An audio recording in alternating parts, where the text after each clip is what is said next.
Hello hi नमस्कार, मी RJ ज्योती आणि स्वागत करते तुमचं माझ्या या नव्या कोऱ्या प्रेमाच्या यूट्यूब चॅनलमध्ये, जिथे आपण प्रेमाच्या बऱ्याच गप्पा गोष्टी करतो. प्रेमाच्या सगळ्याच टिप्स मी तुम्हाला देत असते. सो आज सुद्धा अशीच एक छान टिप तुम्हाला देणार आहे आणि खूप उपयोग होणार आहे मुलांना तुम्हाला या व्हिडिओचा. सो व्हिडिओ शेवटपर्यंत बघत राहा आणि सबस्क्राईब केलं नसेल तर लगेच करून टाका. बेल आयकॉनवर सुद्धा क्लिक करा, फ्री असतं हे सगळं. सो लगेच करून टाका.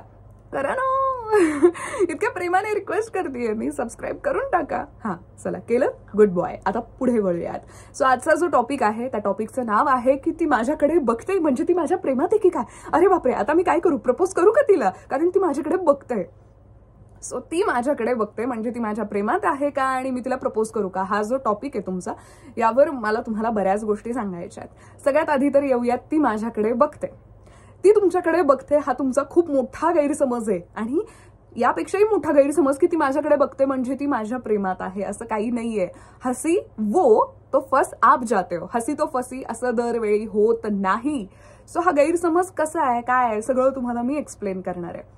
आता सगळ्यात आधी तुम्हाला जर का 100% वाटतं नाही ती खरंच माझ्याकडे बघतीये, अशा वेळी तुम्हीही बघायचंय, स्माइल करायची आहे छान. तिने सुद्धा स्माइल बॅक तुम्हाला दिली, म्हणजे तिनेही अशी छान स्माइल केली तर मग हाताने हाय करायचंय आणि तिनेही हाय केला तर मग मी येऊ का तिकडे असं म्हणायचंय. ती म्हणाली ओके, तर मग तिकडे जा, छान बोला, ओळख करा, मैत्री करा आणि मग प्रपोज वाल्या गोष्टींकडे तुम्ही जा. प्रपोज कसा करायचा याचा मी एक व्हिडिओ बनवलाय, डेटवर कसं जायचं याचाही बनवलाय, पण मग ही मधली जी प्रोसिजर आहे ती तुम्हाला एक्सप्लेन करते. ओके, सो फक्त नजरेतून गोष्टी चालल्यात त्याला प्रेम समजू नका.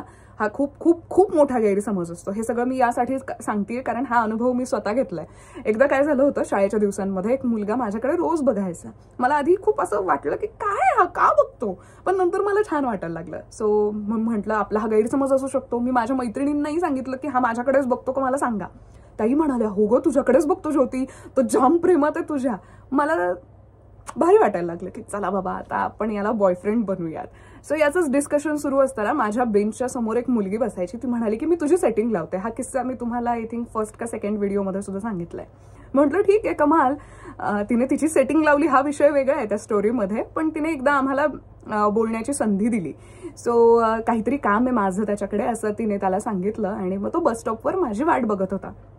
मी गेले आणि मी खूप एक्साइटेड होते की अरे बापरे, आता फर्स्ट टाइम आम्ही बोलणार आहोत आणि तो मला प्रपोज वगैरे करेल, असं विचित्र स्वप्न मी बघितलं होतं. मग तो म्हणाला की हाय ज्योती ना तू. म्हटलं हा. मग म्हणे तुला काहीतरी बोलायचं होतं माझ्याशी. मग ऑफकोर्स एक्साइटमेंट आणि नर्वसनेसमध्ये मी जास्त काही बोलू शकले नाही. मी म्हटलं नाही तसं काही महत्वाचं नाही आहे. बाय द वे तू माझ्याकडे रोज बघत असतोस ना. तो म्हणाला काय, एक मिनिट, सॉरी, मी कधीच तुला पाहिलं नाहीये, म्हणजे मी फर्स्ट टाइम बघतोय तुला. कुठे असतेस तू, कोणत्या क्लासमध्येस वगैरे असं तसं तो बोलायला लागला. म्हटलं हे काय, म्हटलं अरे तू रोज बस स्टॉपवर बघायचंच ना मला. तो म्हणाला नाही अगं सॉरी, बट मी पहिल्यांदाच बघतोय तुला. खूप छान शांतपणे त्याने हे सांगितलं. पण मग मी तेव्हा हा हे कसं घडलं, मग पुढे काय बोलणार. मी म्हटलं ठीक आहे, इट्स ओके. नाही असं करून मी तो विषय तिथे संपवला आणि नंतर त्या दोघांचं जुळलं, तो विषय वेगळा आहे. पण हा किती मोठा गैरसमज होता मला आणि माझ्या मैत्रिणींना झालेला. सो मित्रांवर तर कधीच विश्वास ठेवू नये, पहिली गोष्ट. आणि दुसरी गोष्ट म्हणजे की आपणही आपल्यावर जास्त विश्वास ठेवू नये आणि जास्त स्वप्न बघू नयेत. हा किस्सा माझ्यासोबत झालेला, त्यामुळे मी तुम्हाला सांगते. सो तुम्ही सुद्धा जेव्हाही तुम्हाला असं वाटेल की ती मुलगी माझ्याकडे खूप खूप खूप बघतीये आणि इंटरेस्ट दाखवतीये, स्माइल करा, छान हाताने हाय करा, बोलायला जा, ओळख करा, इन्स्टा आयडी वगैरे मागा, गप्पा मारायला सुरुवात करा, फ्रेंड बना. जेव्हा तुम्ही छान असे फ्रेंड्स बनाल, छान फ्रेंड्स म्हणजे काय की बाबा ती बिनधास्तपणे तुमच्यासोबत, तुम्ही म्हणाल की इकडे हे खायला जाऊयात का, तिकडे येतेय, जे काही असेल एकदम कम्फर्ट झोन जेव्हा तयार होतो, ती तुमच्यासोबत बिंदास आहे, कसल्याच गोष्टीचं टेन्शन नाहीये, सगळ्या गोष्टी शेअर करते, माझ्यासोबत असं झालं तसं झालं. जेव्हा इतकी छान मैत्री जुळून येईल ना, त्यानंतर मग जाऊन प्रपोज करा. प्रपोज करताना सुद्धा ना बेसिक गोष्टी लक्षात ठेवा. त्याचा मी व्हिडिओ बनवलाय, पण एक दोन गोष्टी पुन्हा एकदा सांगते. ह्यूज असा खर्च करायची कॅफेमध्ये गरज नाहीये. खूप महागाची एखादी अंगठी वगैरे घ्यायची गरज नाहीये. नॉर्मल भेटायचं, खायचं प्यायचं छान आणि मग तिला सांगायचं की मला तू आवडतेस आणि माझी इच्छा आहे की आपण आयुष्यभर सोबत असावं वगैरे वगैरे वगैरे. तुमच्या वेने तुम्ही सांगा. फक्त बोलताना शांततेत, प्रेमाने आणि समजूतदार पद्धतीने, मॅच्युअर पद्धतीने बोलायचं असतं. आता आणखी एक महत्त्वाचं की ही सगळी प्रोसिजर फॉलो करणं गरजेचंच आहे का, तर ही प्रोसिजर फॉलो करणं गरजेचं त्या लोकांसाठी आहे ज्यांच्यामध्ये खूप जास्त अशी भीती असते की अरे बापरे मी कसं बोलू, काय बोलू. जे बिंदास असतात, फ्लर्टिंग स्किल्स ज्यांच्याकडे खूप आहेत, त्यांना या प्रोसिजरची गरज नाही आहे. म्हणजे जर का तुमच्यात खरंच खूप फ्लर्टिंग स्किल्स असतील, तुम्ही डायरेक्ट जाऊन मस्त फ्लर्टिंग वगैरे करून तिला सहज प्रपोज करू शकता.